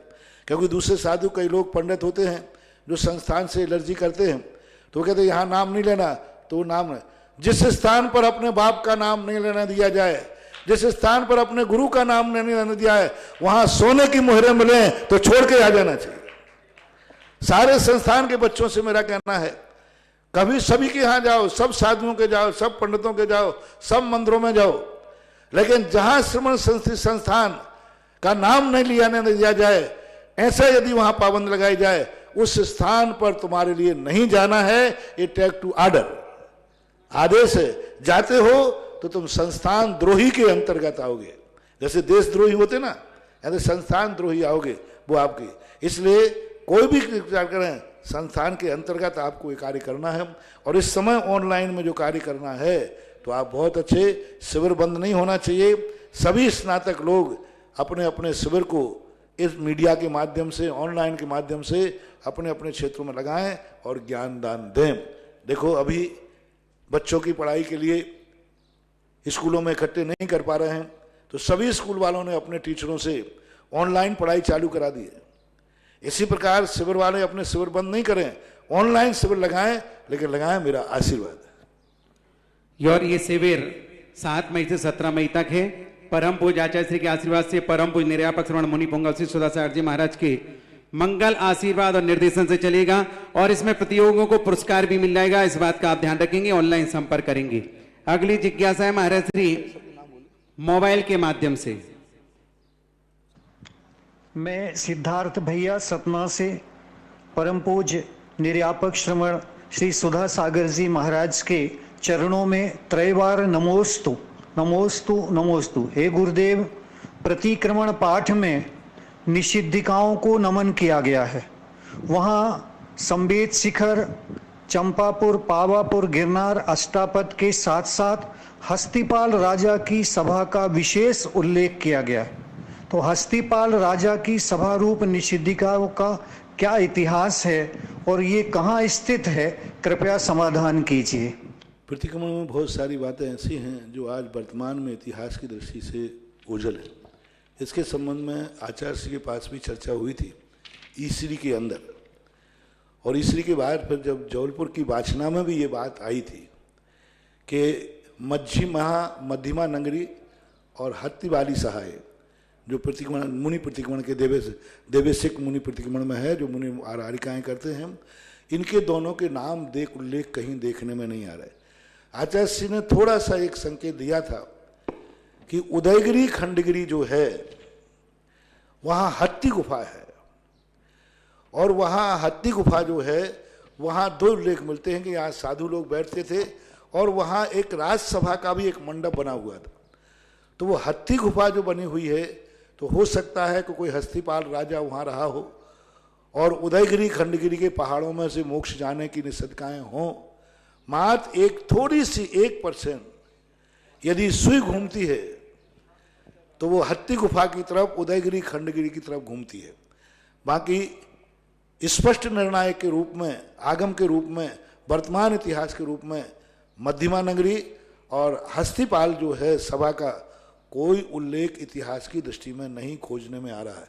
वर्षों से इस बात की खोज है, चिंतन है, चर्चा में कई बार आ चुका है, लेकिन अभी कोई भी निर्णय नहीं पहुंच पाया, क्योंकि शास्त्रों में बहुत सारे नाम, जैसे आज वर्तमान में पोदनपुर है, भगवान बाहुबली के संबंध में पोदनपुर की बात आती है। आज भारत में वो पोदनपुर हम घोषित नहीं कर पा रहे कि वो पोदनपुर कौन सा है। आज वर्तमान में कोई किसी स्थान को पोदनपुर घोषित नहीं कर पा रहा है। तो कुछ ये नाम ऐसे हैं जो परिवर्तित हुए हैं, और परिवर्तित कहाँ रूप में है ये अभी खोज का विषय है, निर्णय का विषय नहीं है। अगली जिज्ञासा। गुरुवर नमोस्तु नमोस्तु नमोस्तु। गुरुवर, रावण का वध राम के वनवास से हुआ, कंस का वध कृष्ण के कारावास से हुआ। गुरुवर, मेरी जिज्ञासा है, क्या करुणा का वध घरवास से होगा क्या? बताने की कृपा करें। घरवास से होगा? हाँ, घरवास से। कोरोना कोई संगी पिंचरी नहीं है, कोरोना कोई राक्षस नहीं है, कोरोना हमारे प्रदूषण की उपज है। कोरोना जो है हमारे प्रदूषण की वजह है, हमारे द्वारा फैलाया गया जो वायरस है, हमारे खान पान के कारण से हुआ है, हमारे आचार विचारों से हुआ है। रावण और कंस किसी के आचार विचार से नहीं, वो स्वयं राक्षस थे। इसको तो हमने अपने द्वारा ऐसा हमने अत्याचार कर दिया, ऐसा मांसाहार कर दिया, इस प्रकार के जीवों को मारना शुरू कर दिया। तो ये सब हमारे आचरण के कारण, दुराचरण के कारण से कोरोना फैल रहा है। और दुराचरण जब फैलता है तो अब आपको गृहवास के अंदर रुकना पड़ रहा है। जाएगा, चिंता मत करो अभी, लेकिन फिर भी सावधानी तो रखना है। कोरोना ये कह रहा है तुमने जो भूल की है उसका प्रायश्चित दे रहा है, जो भूल की है उसका दंड दे रहा है। आज तुमने जो प्रकृति को प्रदूषित किया है, प्रकृति के विरुद्ध आहार किया है, प्रकृति के विरुद्ध अपना विज्ञान बढ़ रहा है, ये सब विज्ञान के कारण हुआ है। विज्ञान जो प्रकृति के प्रतिकूल बढ़ रहा है, उसी के कारण से ये सारी स्थितियां बन रही हैं। अब यही मान लेना चाहिए, और क्या। गृहवास ही इसका एक उपाय है। औषधि खोजी जा रही है, औषधि का प्रयास चल रहा है, कुछ सफलता प्राप्त कर रहे हैं, लेकिन औषधि तो औषधि ही है। परम पूज्य महाराज श्री, बहुत सारे देश के लोग, जगह जगह के लोग जो कि पटवारी परिवार से परिचित हैं, जैसे कि श्रीमान अशोक जी, सुशीला जी पाटनी, आर के मार्बल, सभी लोग इस श्रद्धांजलि सभा में नहीं पहुंच पाए, लेकिन उन्होंने अपने श्रद्धा भाव समन समर्पित करके यहाँ भेजे हैं। मैं एक बार उन सभी के नाम पुकार रहा हूं, क्योंकि वो परिवार तो वास्तव में अलौकिक परिवार है। जिस माँ ने गर्भ में जिन बच्चों को रखे थे, उनको ऐसे संस्कार दिए कि वो संस्कार आज पूरे देश में अपने परिवार का नाम रोशन कर रहे हैं। आर के मार्बल परिवार, शांतिलाल जी धारीवाल, मंत्री राजस्थान सरकार, गोपाल जी खंडेलवाल, विधायक मांडलगढ़, विवेक जी धाकड़, कन्हैयालाल जी धाकड़, गोपाल मालवीय, महेंद्र भारद्वाज, संदीप शर्मा विधायक कोटा, रविंद्र जी त्यागी, बघेरवाल समाज, मेवाड़ प्रांत, कोटा प्रांत, बूंदी प्रांत, भीलवाड़ा, जयपुर, श्री सुपालनाथ दिगंबर जैन मंदिर रावत भाटा, सकल दिगंबर समाज समिति कोटा, दिगंबर जैन क्षेत्र मंदिर संगीजी सांगानेर, श्रवण संस्कृति पाठशाला परिवार कोटा, सकल दिगंबर समाज समिति महिला प्रकोष्ठ कोटा, आदिनाथ दिगंबर जैन क्षेत्र चांदखेड़ी, समाचार जगत के मुखिया राजेंद्र जी गोदा जयपुर, राणा जी पार्श्वनाथ दिगंबर जैन मंदिर नया बाजार रावत भाटा, सुविधिनाथ श्वेतांबर जैन मंदिर रावत भाटा, महावीर इंटरनेशनल जयपुर संभाग, दिगंबर जैन मंदिर प्रबंध समिति किला चित्तौड़गढ़, विश्व हिंदू परिषद कोटा, वगीरवाल युवा परिषद मेवाड़ प्रांत, दिगंबर जैन बड़ा मंदिर पंचायत लाखीरी, सकल दिगंबर समाज मंडाना, शांतिनाथ दिगंबर जैन क्षेत्र सुदर्शन उदय आवा, पार्श्वनाथ दिगंबर जैन क्षेत्र केथुली, श्रवण संस्कृति संस्थान सांगानेर, दिगंबर जैन क्षेत्र क्षेत्रपाल मंदिर ललितपुर, जयोदय अतिशय क्षेत्र ईश्वरवारा, थोबोन क्षेत्र कमेटी दर्शनोदय तीर्थ, चंद्रशेखर आजाद नगर भीलवाड़ा, कुंद काहन दिगंबर जैन धार्मिक एवं पारमार्थिक ट्रस्ट सिंगोली, आदिनाथ दिगंबर जैन गुणोदय तीर्थ केकड़ी, भार्गव संकलन एवं शोध संस्थान समिति कोटा, शीला जी डोटिया महिला संभाग महासमिति बिजौलिया महिला मंडल, एवीएस स्कूल बिजौलिया परिवार, तपोदय तीर्थ क्षेत्र कमेटी पूरी, दिगंबर समाज सरावगी युवा मंच बिजौलिया, दिगंबर जैन बीसपंथी बड़ा मंदिर बिजौलिया, महावीर दिगंबर जैन मंदिर समिति तलवंडी कोटा, नाथूलाल जी रमेश जी सामरिया, पुष्पाबाई जी ज्ञानचंद जी संदीप जी पालिया कमला बुआ साहब, संपत कुमार जी मुकेश जी शेटिया महुआ बिमला बुआ साहब, चांदमल जी विनय कुमार जी धानोप्या झातला, सुरेश कुमार जी राहुल जी साकुन्या बोरा, राजेंद्र जी निर्मल जी बरमुंडा मंडाना, स्वर्गीय कांति भुआ जी उनका परिवार, व्याई जी पारस जी हुकम जी धनोप्या बूंदी, व्याई जी शांतिलाल जी अशोक जी वाकरिया कोटा, व्याई जी पारस जी देवेंद्र जी हरसोरा आलोद वाले कोटा, राजेंद्र जी दिनेश जी पंकज जी सेठिया बिजौलिया, नानी जी त्रिलोक जी मयंक जी सांवला रामगंज मंडी, नानी जी पवन जी चेतन जी वीरेंद्र जी दुगेरिया कोटा, मोती आसिता जी प्रमोद जी अंकुश जी ठौरा, समस्त रिश्तेदार और बहुत सारी लिस्ट महाराज जी यहाँ पर रही जिनका बातें नहीं करते। सबका एक ही कहना है कि महाराज श्री आप ही हम सब लोगों की तरफ से पूरे परिवार को आशीर्वाद दें ताकि दुख के समय वो इस दुख को सहन करने की क्षमता को प्राप्त कर सके। मैंने आशीर्वाद दे दिया, सबकी तरफ से आशीर्वाद दे। अगली जिज्ञासा है सुनील जी जैन। महाराज एक जिज्ञासा बहुत बड़ी है, वो करना बहुत जरूरी है। परम पूज्य सुधासागर जी महाराज के चरणों में कोटि सा नमोस्तु। अशोक नगर से देवेंद्र धुर्रा, विजय जी धुर्रा नमोस्तु। महाराज परम पूज्य गुरुदेव आपने जिज्ञासा समाधान में कहा था कि घर में अगर एक व्रती हो तो वह घर बहुत पुण्यवान है। आपके आशीर्वाद से हमारे घर में बड़े चाचा जी प्रतिमाधारी हैं जिन्होंने पिच्छिका आपकी ली, उन्हें सौभाग्य मिला। एक बहन हमारी अनर्गमती माता जी बनी है, एक चाचा जी प्रतिमाधारी हैं, अर्चना दीदी, गुड़िया दीदी, मुनिया दीदी, प्रतिभास्थली में बहन है चंचल दीदी। कुल मिला के लगभग 10 लोग व्रती घर के हैं। तो महाराज श्री हम सभी का ये भाव कब जगेगा कि गुरुदेव हमेशा आपकी पिच्छिका लेने का भाव भी मेरे मन में लगा है। हम चाचा जी की तरह व्रती कब बनेंगे? आपकी सेवा से दूर भी रहते हैं, फिर भी हम पांचों भाइयों का कल्याण कैसे होगा? हम चाचा और भतीजों को एक ही मानते हैं। एक बार पिछी दे दी ना, तो मैंने खुद कह दिया कि चाचा को एक बार पिछी मिल गई। चाचा और पिताजी के तो थे, चाचा पिताजी के बराबर होता है, सबको दे दिया पिछी के लिए। तो अब जैसी स्थिति बनती है, जहाँ रुकते हैं उस समय चातुर्मास में क्या स्थिति बनती है तुरंत ही निर्णय किया जा सकता है, पहले से कोई घोषणा करना संभव नहीं है। महाराज जी अगली जिज्ञासा है सुनील जी जैन गांधी जबलपुर। गुरुवर के चरणों में नमोस्तु। शंका है गुरुवर चौथे काल में ही सारे तीर्थंकर भगवान और अनंत कोटि मुनिराज और अनेक चक्रवर्ती राजा भी मोक्ष को गए, पर आपने सिर्फ 24 तीर्थंकर के साथ सिर्फ बाहुबली भगवान बस की मूर्ति बस मंदिर में यह देखने मिलती है, क्यों? इसलिए कि बाहुबली भगवान आदिनाथ भगवान के पुत्र थे। हमारी जिज्ञासा का समाधान करें। ऐसी बात नहीं है, उन्होंने एक आदर्श बने। बाहुबली की मात्र अकेले इसलिए नहीं कि वो आदिनाथ के पुत्र थे, आदिनाथ के तो 99 पुत्र और थे। आदिनाथ के वे भी मोक्षगामी थे, वह भी अरहंत सिद्ध बने हैं। लेकिन बाहुबली ने एक सबसे बड़ा काम किया, पहला बारी को जीत करके छोड़ दिया। बहुत कम, कोई एक आध दो और होंगे, आज तक कोई व्यक्ति ने राज्य जीत करके दीक्षा नहीं ली। एक आध और कोई अपवाद हो तो गौण कर देना। बाहुबली का सबसे बड़ा प्रसिद्ध हथियार है कि बारी जीत करके, दुनिया जीत करके तो भोगता है, मैं जीता हूं राजा बनूंगा, लेकिन जीत करके वो बारी छोड़ करके दीक्षा ली। दूसरी बात, उनकी तपस्या, उनकी साधना, ऐसी साधना, बामी चढ़ गए, बेल पड़ गए, सांप चढ़ गए, तो उसके बाद भी उनके आदर्शों के कारण से, और फिर उनका दूसरा नाम आदिनाथ से जुड़ा ही हुआ था। जैसा नाम था वैसे उनका काम हुआ। बड़े परिवार से जुड़े थे, बड़ा काम किया। इस अपेक्षा से हाँ, अकेली भरत की मूर्ति कहीं नहीं बनाई जाती, बहुत कम, एक आध दो जगह है। वो तो बाहुबली के साथ और आदिनाथ की बनाई जाती। अब तीसरा स्थान खा लिया तो चलो भरत को बैठा लो खाना पूर्ति के लिए। भरत भगवान के प्रति उतना नहीं, बाहुबली का एक अपने आप में आदर्श है, ऐसा माना। शोक संवेदना हमारे दो परिवार और छूट गए, सचिन भाई दिल्ली, संजय जी नोएडा और जिनेंद्र दत्ता जबलपुर और तरुण जी, रजनी जी काला बॉम्बे। उन्होंने भी इस परिवार के लिए ऐसे गहन समय में दुख सहने करने की क्षमता के लिए प्रभु से प्रार्थना की है। अगला प्रश्न है महाराज श्री सुशीला भाभी आर के परिवार। धर्म द्रव्य, महाराज श्री पूरे परिवार का नमोस्तु। धर्म द्रव्य कितने हैं, कितना बड़ा है? उंगली चलाने में कौन कौन से द्रव्य सहकारी होते हैं? क्या विज्ञान भी इस धर्म द्रव्य को मानता है? कृपया कर समाधान करें। विज्ञान धर्म द्रव्य को कोई दूसरे रूप में मानता है तो मानता है, कोई अर्थ क्रिया ऐसा कुछ बोलते हैं, हमें पूरा ज्ञान नहीं है उसका। लेकिन धर्म शास्त्रों में धर्म जो आकार है 3 लोक के समान, जितना 3 लोक का आकार है उतना ही आकार धर्म द्रव्य का है। धर्म द्रव्य की पर्याय ही इतनी है क्योंकि 3 लोक में पूरा उसी आकार के रूप में है।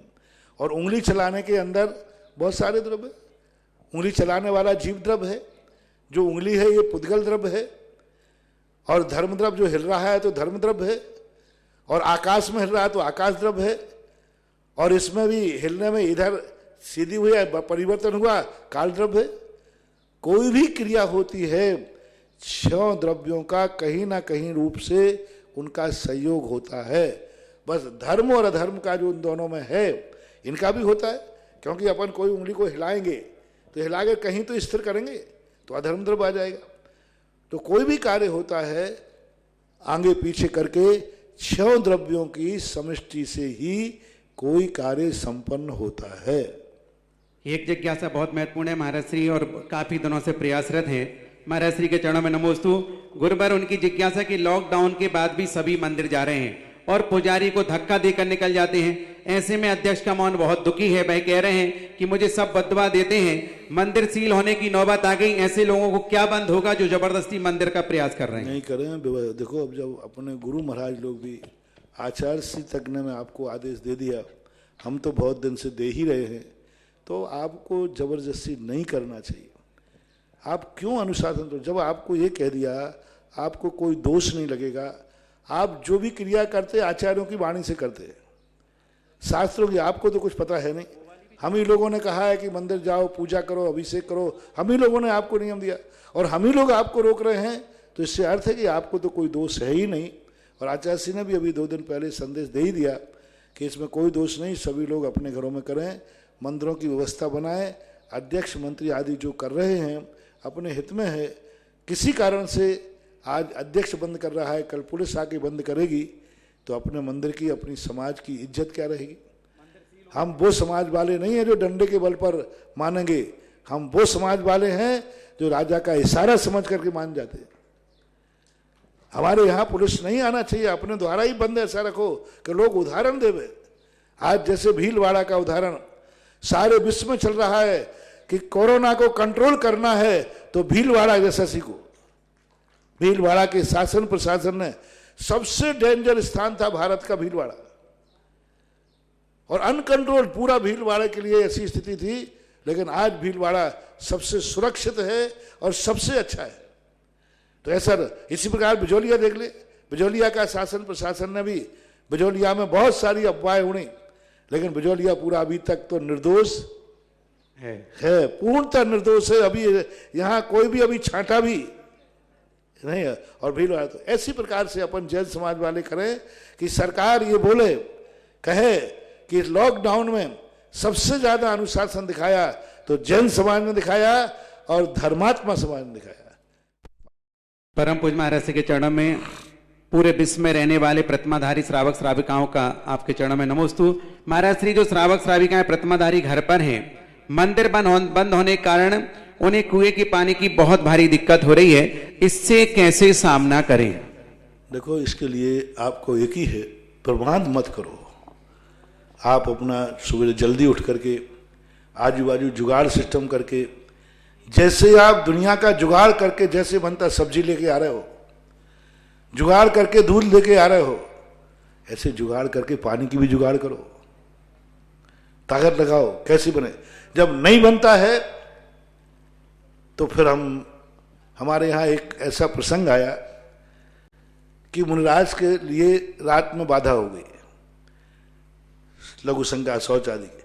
तो उन्होंने देखा कि अब मुझे पता ही नहीं कि यहाँ जीव है, तो यहाँ तुम्हें डाउट हुआ, 3 स्थानों पर देखो, पूरी ताकत लगाओ, उसके बाद यदि तुम्हारे लिए शुद्ध स्थान नहीं मिला तो उन्होंने कहा तुम्हारी जैसी व्यवस्था हो वैसा करो, यानी रोक सको तो रोक लो, और नहीं रोक सको तो फिर किस परिस्थिति में तुमने किया वैसा तुमने कार्य कर लीजिए और बाद में जाकर उस परिस्थिति को बता दीजिए।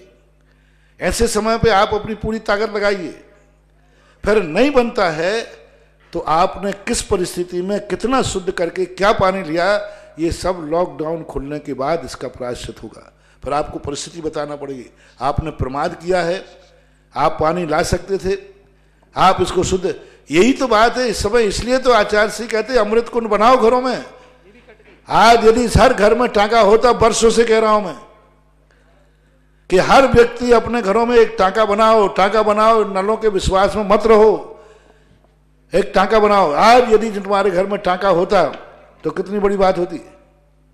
हर व्यक्ति को टांका बनाना चाहिए, और टांके जमीन में बनते हैं, कमरे में भी बना सकते हो। बरसात का पानी हर व्यक्ति को, इस लॉकडाउन से हर व्यक्ति को सीखना चाहिए कि बरसात के पानी को हर व्यक्ति हर साल स्टोर करे। हाँ, काम में नहीं आएगा तो आखिरी महीने में आप और काम में ले लेना, बगीचे काम में ले लेना, लेकिन स्टोर रखेगा तो काम आएगा। यदि आज बरसात का पानी तुम्हारे पास स्टोर होता तो आज ये समस्या नहीं आती। इसलिए अब इससे शिक्षा लो। हर घर को, हर समाज के मंदिर में एक टांका होना चाहिए, और हर भक्त के मकान के पास में एक टांका। इसमें जगह वेस्टेज नहीं जाती। आप नीचे गड्ढा खोद दीजिए और ऊपर से बंद कर दीजिए। और प्रदीप भैया बताया था कि ऊपर भी पानी टंकियों में रखा जा सकता है, साल भर के लिए टंकी बनाए। बहुत सारे तरीके अपनाए जा सकते हैं, करना चाहिए। अब आप जैसी परिस्थिति हो उस परिस्थिति से गुजारा कीजिए, और कैसे गुजारा किया इसका प्रायश्चित बाद में दिया जाएगा। इस कार्यक्रम के पुण्यार्चक थे स्वर्गीय श्री सवाई सिंघई पदमचंद जी जैन, श्रीमती दयाबाई जैन, पुत्र श्री प्रदीप कुमार जैन, पुत्र वधू श्रीमती स्नेहलता जैन, सुदीप जैन, पल्लवी जैन, आगम जैन, पुत्र श्री धर्मेंद्र जैन, पुत्र वधू श्रीमती विनीता जैन, आकाश, सक्षम जैन, आर्शिया जैन, श्री राजेश जैन, पुत्र वधू श्रीमती सीमा जैन, राशि जैन, तन्मय जैन, पुत्री दामाद श्रीमती सीमा जैन, श्री संजीव जैन मैक्स, देवांश जैन, द्रव्या जैन, इंदौर, पुत्री दामाद सरिता जैन, स्वर्गीय श्री संजय जैन, पुट्ठा मिल, ईश्वरवाड़ा, मध्य प्रदेश, शुभम जैन, सुयश जैन, भोपाल। फर्म मैसर्स पदमचंद शिखरचंद जैन, बेगमगंज, सागर, मध्य प्रदेश। श्री सुधा सागर पल्सेस, बेगमगंज, सागर, मध्य प्रदेश। श्री गुरुजी ट्रेडर्स, बेगमगंज, सागर, मध्य प्रदेश। PS परिवार, बेगमगंज, सागर, मध्य प्रदेश।